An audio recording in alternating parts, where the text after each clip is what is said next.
Assalamualaikum warahmatullahi wabarakatuh. Perkenalkan, nama saya Febri Arianto dari Fakultas Tarbiyah IAIN Ponorogo. Di sini saya akan memberikan materi tentang bagian-bagian tumbuhan beserta fungsinya. Dalam bagian-bagian tersebut, tumbuhan itu memiliki organ penting sama halnya seperti manusia yang memiliki fungsi yang sangat berfungsi untuk kehidupan. Di antaranya yang pertama adalah akar. Akar merupakan bagian tumbuhan yang berada di dalam tanah. Selain berfungsi untuk menyerap air dan unsur hara, akar juga memiliki fungsi lain, yaitu untuk memperkuat tumbuhan yang tumbuh di daerah tersebut, serta juga untuk menyimpan cadangan makanan, misalnya seperti ubi. Akar dibedakan menjadi dua, yaitu akar tunggang dan akar serabut. Akar serabut biasanya dimiliki oleh tumbuhan berjenis monokotil atau berkeping satu, sedangkan akar tunggang dimiliki tumbuhan berjenis dikotil atau berkeping dua. Contohnya kalau monokotil jagung, padi, dan lain-lain. Sedangkan dikotil itu adalah jambu, jeruk, dan kacang, dan lain-lain. Selanjutnya adalah batang. Batang merupakan bagian tumbuhan yang berada di atas tanah setelah akar.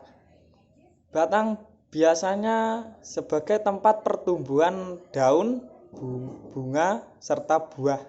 Dan batang juga berperan sebagai pengangkut air dan unsur hara yang menyalurkan ke daun serta buah dan bunga.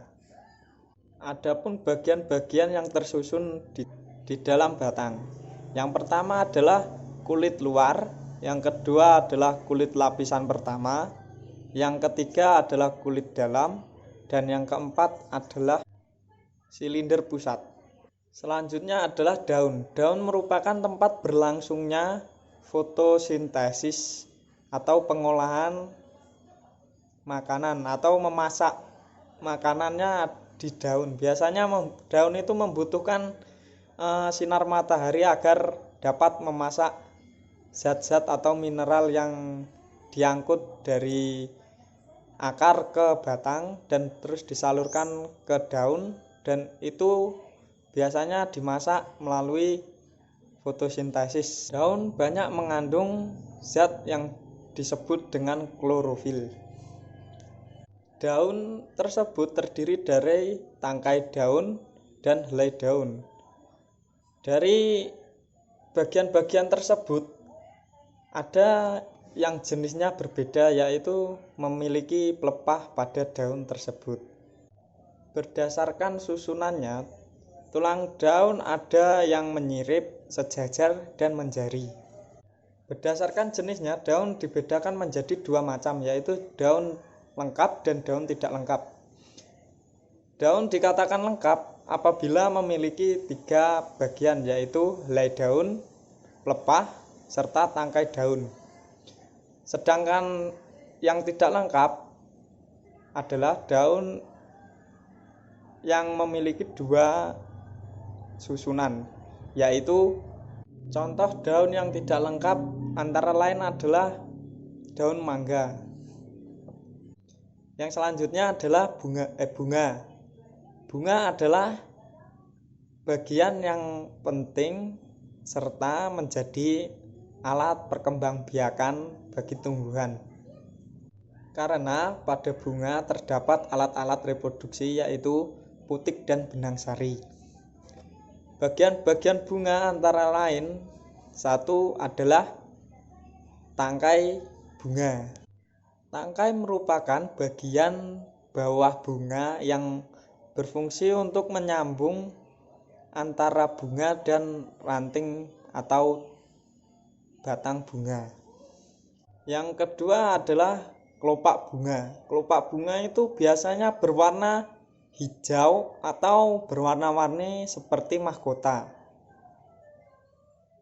Dan yang keempat adalah mahkota bunga. Mahkota bunga itu biasanya berwarna-warni sehingga dapat menjadi penarik atau penggoda serangga agar membantu dalam penyerbukan bunga tersebut. Yang selanjutnya adalah putik.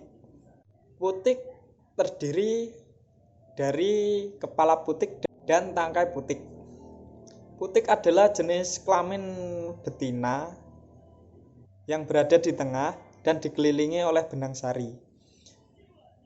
Nah, itulah fungsi dari keindahan mahkota bunga, yaitu untuk menarik serangga agar benang sari tersebut dapat menempel ke kepala putik agar terjadi penyerbukan. Dan proses penyerbukan merupakan awal dari proses perkembangbiakan pada tumbuhan.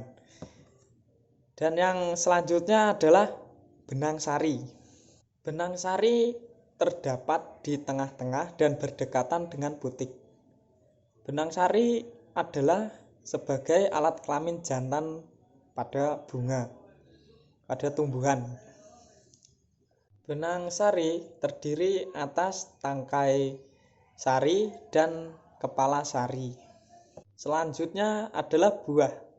Buah merupakan bagian pelindung pada biji. Buah terdiri atas kulit, daging buah, serta biji. Dan selanjutnya adalah biji. Biji adalah hasil dari penyerbukan antara benang sari dan putik. Jika biji ditanam, akan tumbuh tumbuhan baru. Biji ini memiliki dua jenis biji, yaitu yang pertama adalah biji berkeping tunggal dan biji berkeping dua yang disebut dikotil dan monokotil. Pada pembahasan saya, kesimpulannya adalah akar akan menyerap air dan batang akan menyalurkan air atau mineral tersebut ke berbagai tumbuhan sehingga tumbuhan dapat berkembang biak serta menjadi tumbuhan hidup. Dan dalam pengolahannya itu, air itu diolah di dalam daun dan menjadikannya makanan yang diolahnya itu menggunakan sinar matahari yang disebut dengan fotosintesis. Demikian dari penjelasan saya.